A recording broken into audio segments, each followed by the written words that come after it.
There is a population out there that's it's very negative toward education. Yeah. But luckily in our district and having that community college nearby, we're able to almost grow our own teachers. We're able to hire teachers from ones who served as paras in our district as paraprofessionals. And that has been a huge blessing right there to be able to have those individuals come in and see, with that hands-on experience day in and day out, because you can only learn so much in a classroom, and from Yeah. reading a book, you've got to be in that classroom and you've got to experience it.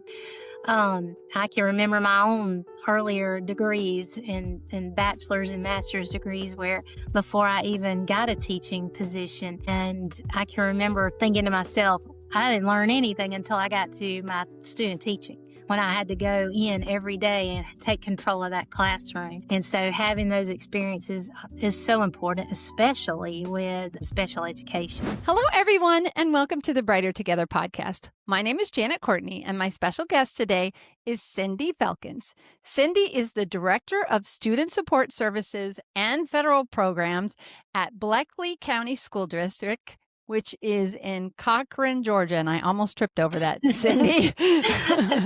That is correct. All of that is right. Well, welcome to the show. We're happy to have you here. It's great to be here. Thank you for having me. Absolutely. Tell us a little bit, Cindy, about you and your background and a little bit about Bleckley. Well, I am Director of Student Support Services and Federal Programs, just as you mentioned. I have been in education for this is about 30 years for me. I am not retiring just yet. I do have a few more years left due to some private school years that I also had initially. But my background in special education goes way back. I have only been in the special education arena. My job currently, it encompasses more than just special education. So with federal programs and student support services, it kind of encompasses a lot of different things. But special education is the main focus of what I do.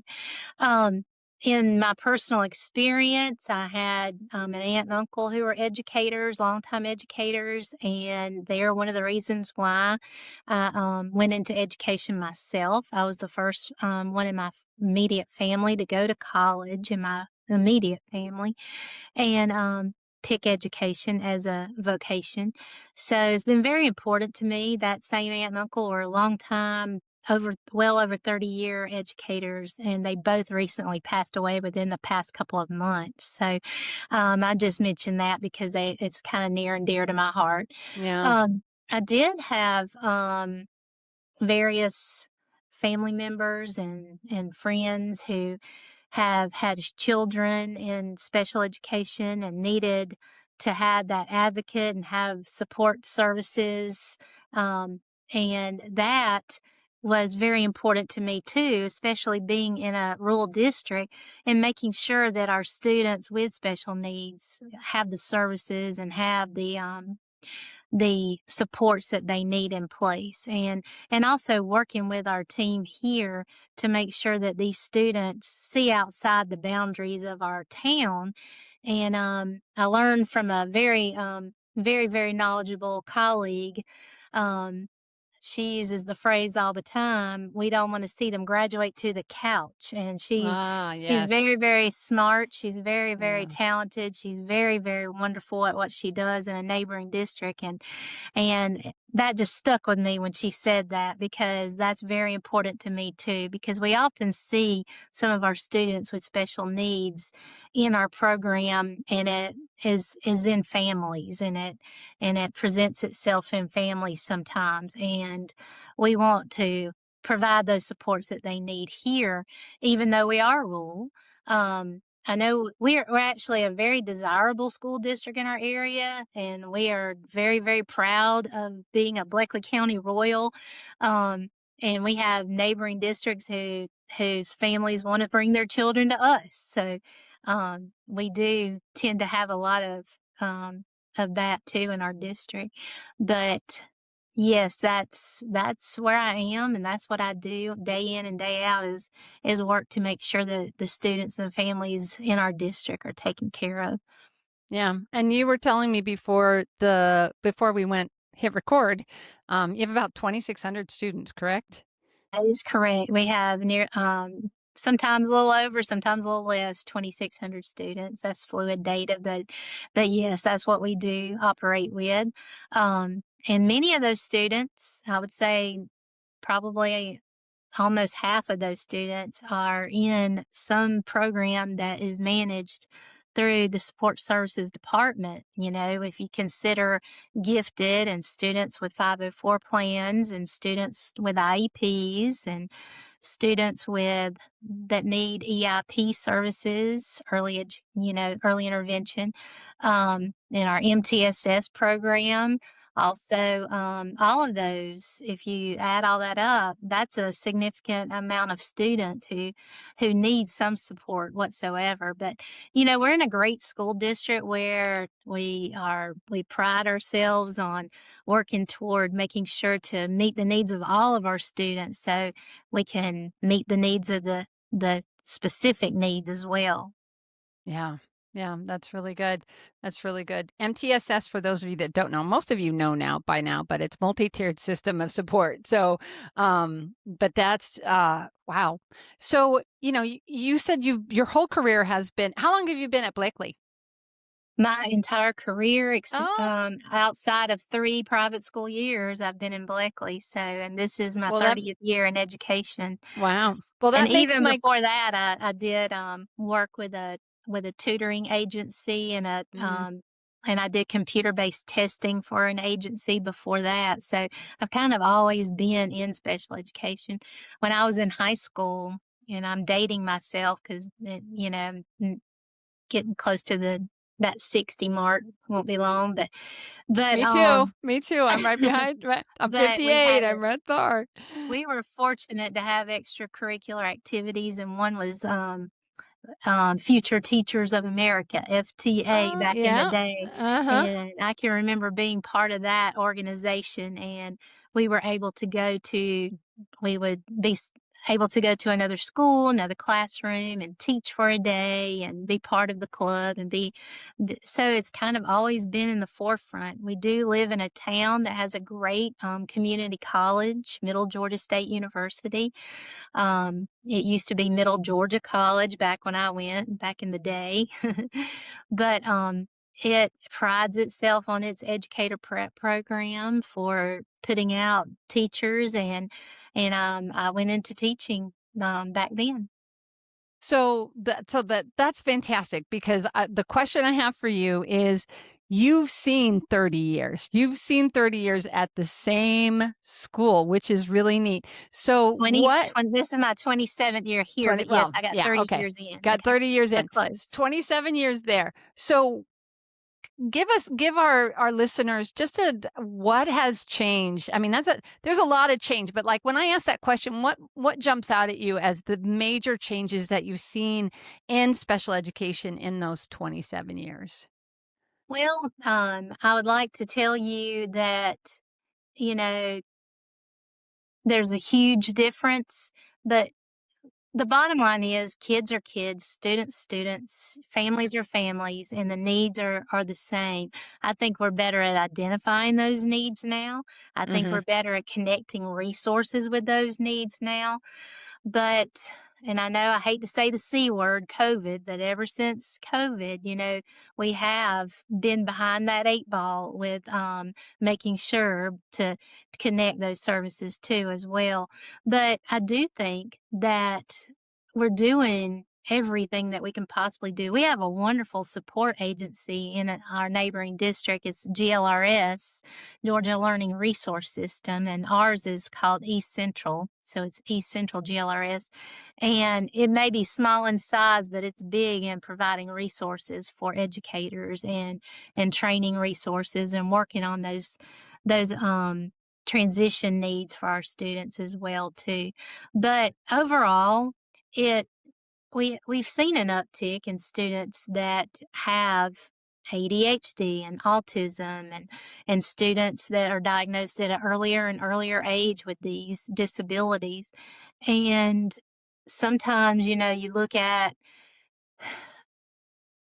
whether or not we need to support families more and parenting and that kind of thing as well. Not that they don't know, because sometimes it's just the need to put the resources in those hands. We have a program here called FAST, Families and Schools Together, and that's where they come together and those families get selected for that program, and we have communities and schools. It's a great support agency for them as well.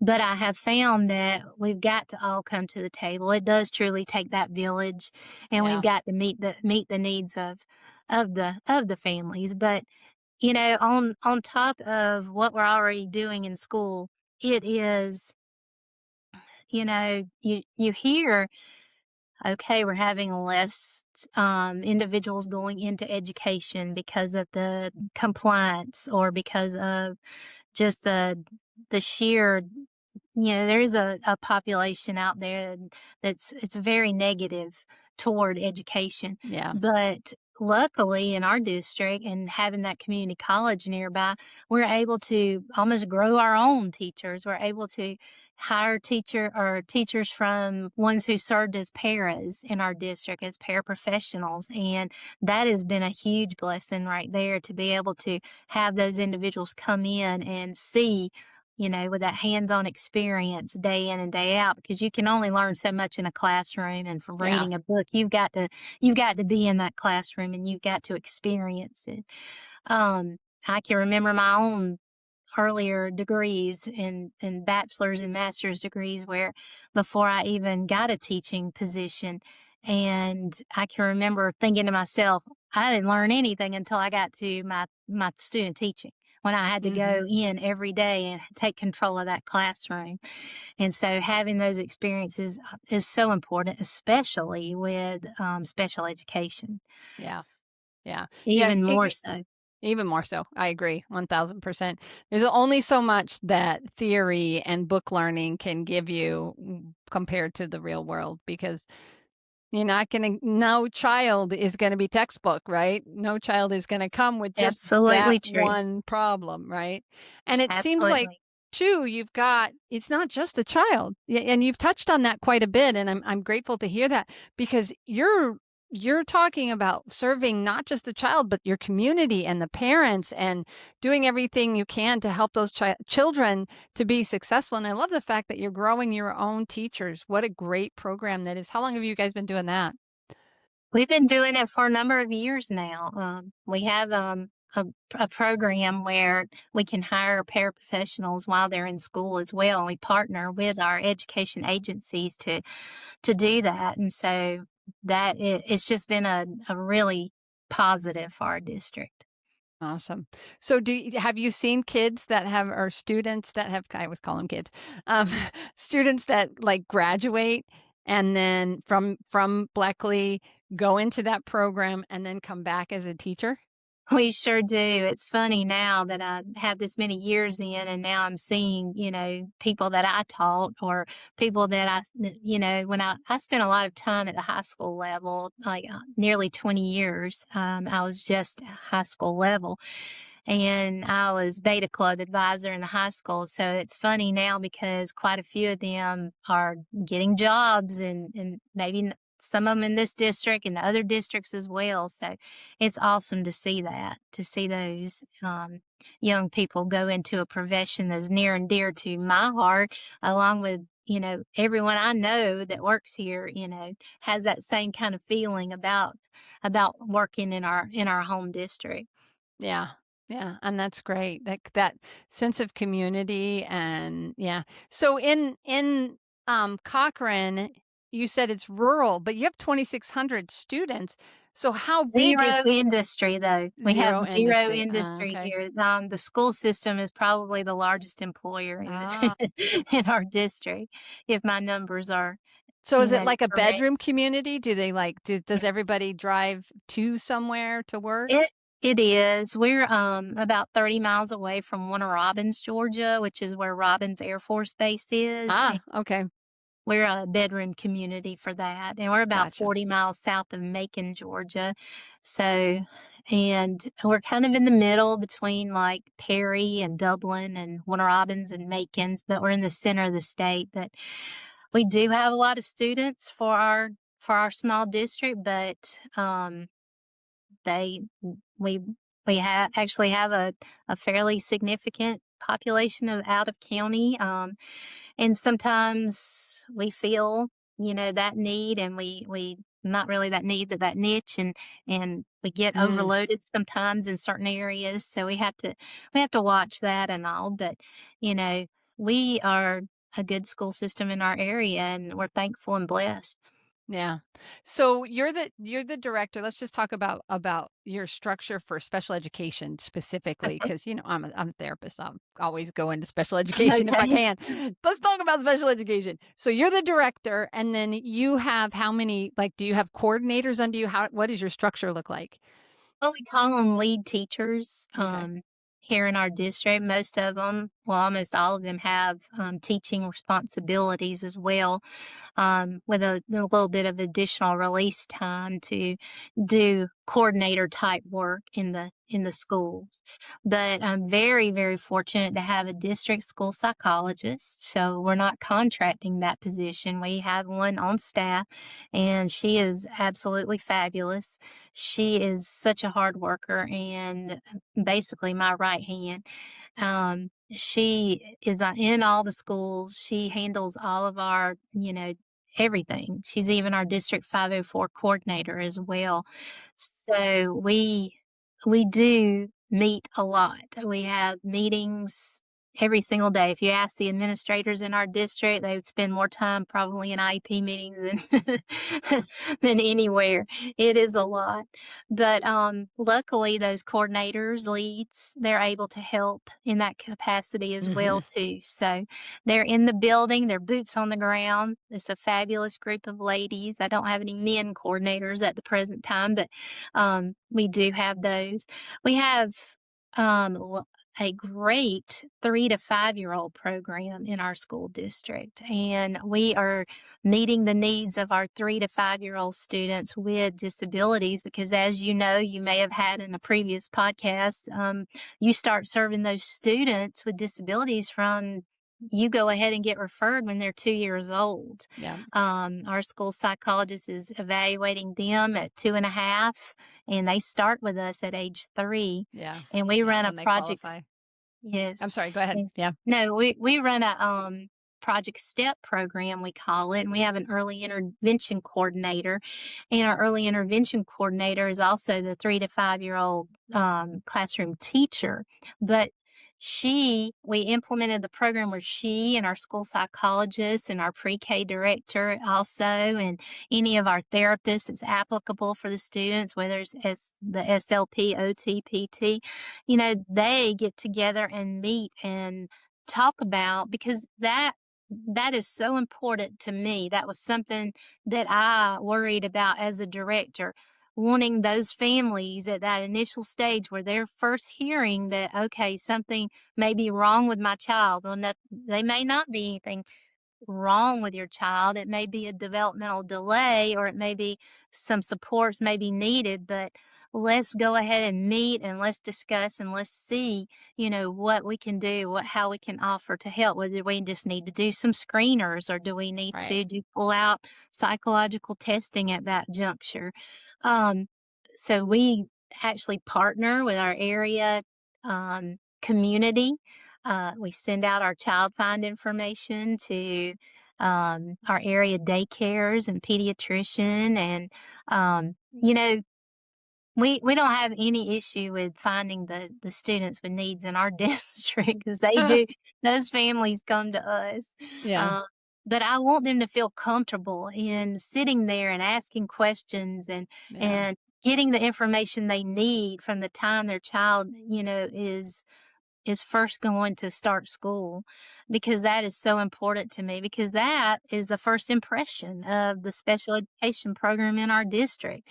And we do Georgia Department of Education does a parent survey annually, and we usually get extremely high marks on that. And I pride, our people that work boots on the ground every day, our therapists and our case managers, our teachers and our paraprofessionals, all of them, and our administrators, and of course um, our school psychologist and early intervention coordinator. And oh gosh, we're lucky to have school social workers. We're lucky to have a wonderful parent mentor in our district. I can't say enough about all the wonderful things that she does for our district as well. So we're very blessed. We're very lucky Yeah, in it our sounds like it. Occupational therapy shouldn't be one more thing on your plate.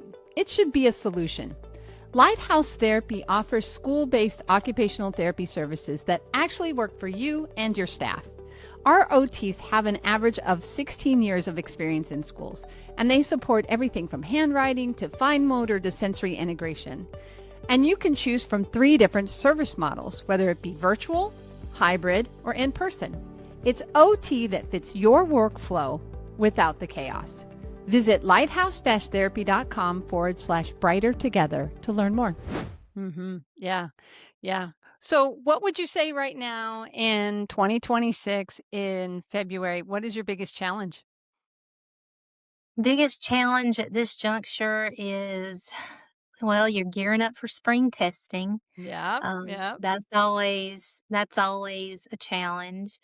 Um, in this district, I try to do, or annually I do a calendar. We call it the SPED event calendar, where we set dates for compliance and paperwork and all of those things that initially. And typically in the summer, I meet with the leadership team. Those are the coordinators or leads out in the early intervention and school psychologists and lead therapists, and we discuss, how do we need to modify this? And we need to make any changes. What worked last year? What do we need to do to tweak for the new year, and that kind of thing.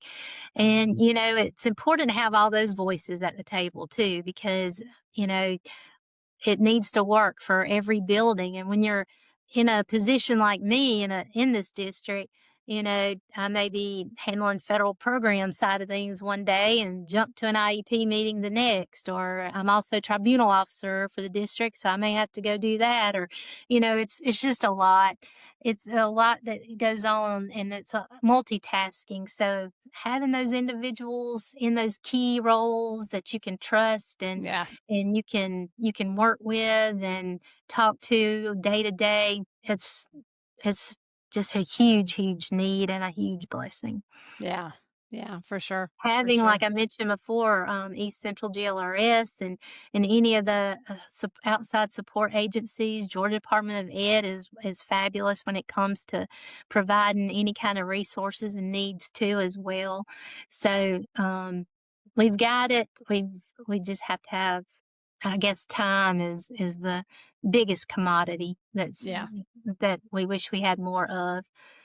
But I guess challenge with the spring testing season and preparing for that. But it's also an exciting time too, because we get to work with our students who are getting prepared for that next step, and post school transitions, and making sure that they have what they need to go and be successful.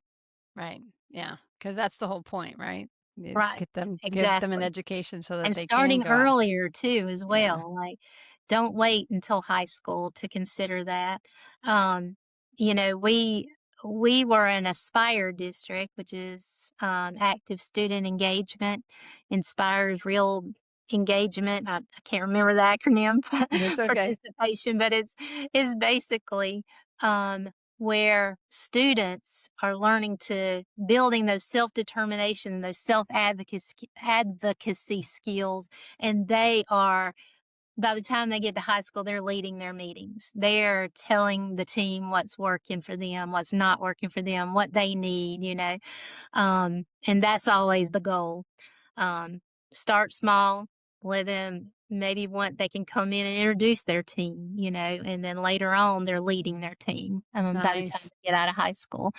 Because we have and this is a challenge. You mentioned challenges earlier, and I'm not trying to be negative at No, of all, course but not. I do wanna say that we have more students in foster care, students that are raised by grandparents than ever Mhm. before, and that is a huge challenge because, oftentimes our grandparents aren't tech savvy, so everything now is, do you have Class Dojo or do you know how to work Power School or do and they don't understand all of that. So we work to have like high school does a parent university where they can come in and they can work on getting their questions answered and in each school actually, middle school, all of them. Um, they work toward trying to provide those services for those families too that might be in a situation like that where grandparents are raising their grandchildren or great grandchildren sometimes, and Oh. it's a challenge. Yeah, that's definitely, the family unit and getting that family unit back in this country is so important. A mom and a dad in the house. It's such it's such a simple thing, but yet such a hard thing when you don't have it. Always feel sorry for those kids. Feel bad for those kids who's got a mom who's trying. She's trying really, really Yes. hard. Yeah, and trying to make ends meet and can't make everything. And yeah, oh, it's heartbreaking sometimes to And see. that opened my eyes when I was a special education teacher and a case manager at the high school. And when I first started out, you know, uh, I wouldn't always be empathetic at the time to those needs as a brand new teacher. I'm like, well, that parent never comes to the meeting. Hmm. I mean, of course, we do have some people out there, I'm sure, that are not they are negligent and not coming, but oftentimes it's not that. Oftentimes it is the parents who are working two jobs or the parents who Hmm. are maybe they had a bad experience early on, and that's not what we want to see, in the Right. school system. So they're kind of gun shy about coming into the school, about and sitting in front of a group of professionals, and they feel overwhelmed when they do Yeah, it's that, intimidating, isn't it? Yeah, and it it can can be be. Yeah. intimidating. I don't want our families to feel that way. I Yeah. want them to be able to come and address their concerns and discuss their concerns and be able to, get their questions answered and get the support they need because that's I love important. that. Yeah, yeah. And when you can do that, when you can navigate that and give them the ability to come in and feel like they're supported instead of just overwhelmed. It's overwhelming anyway. I mean, there's nothing worse than finding out that your child has a problem that you didn't even know about, and now you've got to talk to all these professionals, and you're not in that, you're not in education or you're not in medical, and trying to navigate. I've had so many friends because they know that I'm in education, and I've looked at IEPs from friends that have come and they're like, just help me to understand what they're saying, or help me to. I actually attended one for our next door neighbor. She's like, they want to keep him back, and I don't know if it's the right thing or not, and I know you do this, and I love them. They're good friends of mine, and she asked me to go, and I didn't go as an advocate. I just came as somebody, and he ended up Mhm. staying back, and they kept him back for a year. I tutored him that summer, and that student, that young man is doing so well. He's such a smart guy, and he's all grown up now, but Success it's like story, it's success, yeah. And she right? didn't want that. She did not want her child to have to spend another year in that grade, but I told her, I said, he's going to struggle even more if you don't give him that extra year to get that reading solid. And so she listened, and yeah. So anyway, all right. So Cindy, one last question. If you could solve just one issue, not money, but if you could solve one issue in your world in education and what you do and never ever have to think about it again, what would that one thing be? If I could solve one issue in education, I guess, that's a great question. I'm not sure. There are quite a few actually. Yeah. What's the first one that comes to mind? The first one, when I said that question, if you could just miraculously fix that one thing, what was that first thing that popped into your head? I just want, individuals with the servant heart to be educators, to want to go into the profession and stick it out no matter the challenges, and do it for the students who need it the most. If I could solve the problems, um, those kinds of problems, because teachers are already overburdened, they're already overwhelmed, Mhm. and we're already tasked with just trying to take care of every negative that's in society, whether it's Mhm. medical care, whether it's mental health. Um, but if we could take that burden off the teachers and, I know you said no money, but oftentimes we do get those individuals in that do have the heart, but they do feel overwhelmed. Yeah. And I want to make sure that they're provided supports that they need because it is a taxing and overwhelming profession. Yeah. And it's not easy. It's a challenge. And you know, that's what I would like to do, make sure to just connect those supports as best I can. I try to do that. I mean, today we had a teacher who needed a potty chair for a child, which is not something we commonly have in storage, but we did actually have one when Hey. we our parent mentor found one in storage, but then it wasn't the right kind, but I wanted to try to find exactly what so I stop everything then because I want to make sure that child has what he or she needs, and that's important. And we do have a great community. I will say that. You have a need, and if funds are not where they need to be, if they're tight, because I mean, a good bit of our funding goes toward making sure we do have paraprofessionals employed Mhm. and in Mhm. those needed areas. And that's our special education funding to assist in those needed areas. So when you think about supplies and you think about things that children need that they're not getting at home for whatever reason, our district sends home food bags, to students that are referred, and we make sure to do that every single week. And we do have the clothing closets and the hygiene items and all of those kinds of things. So we we do have supports in place, and it has inched up over the years about of the supports in place too, but sometimes it does feel overwhelming. I know Yeah. mental health is a big, big issue right now, and Yeah. in our small school district, we don't have resources right here locally, but we have partner agencies that we can work with. But we do We do work with what we can, we really Yeah, do, absolutely. and so, Absolutely. That's great. I don't know if I That's great. answered your question, Yeah, but you did. You did. You have a heart for your teachers, and I love that. And that's the point of that question is just where's your heart? That's what you're doing so many amazing things, and that question just kind of boils it all down to where's your heart. So, and you have a heart for the kids, and you have a heart for the parents, and you definitely have a heart for your teachers. I love that. So, where should people go, Cindy, if they want to learn a little bit more about Bleckley County School District? well, um, they can call the Bleckley County Board of Education and call our office here. We have the Bleckley County Schools webpage, and all the contact information for every school is there. I have two sections on the website for student support services and under departments, as well as federal programs.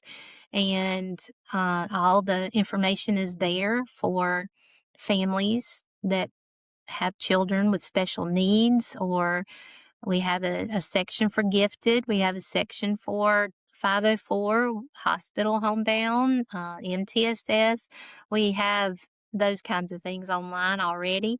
Um, but if they want to talk to someone, they can call. Just call, and we'll be glad to talk with them.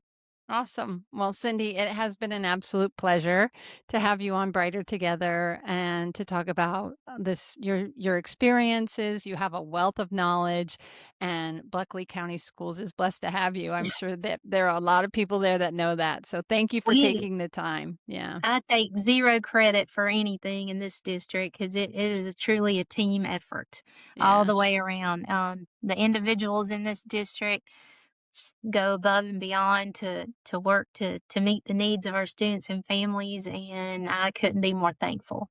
Yeah. And that makes you an incredible leader because you're a humble one as well. So thank you for being here. Thank you for what you're doing. And the world's a better place, a brighter place because of the work that you're doing. So thank you. Well, thank you for having me. Absolutely.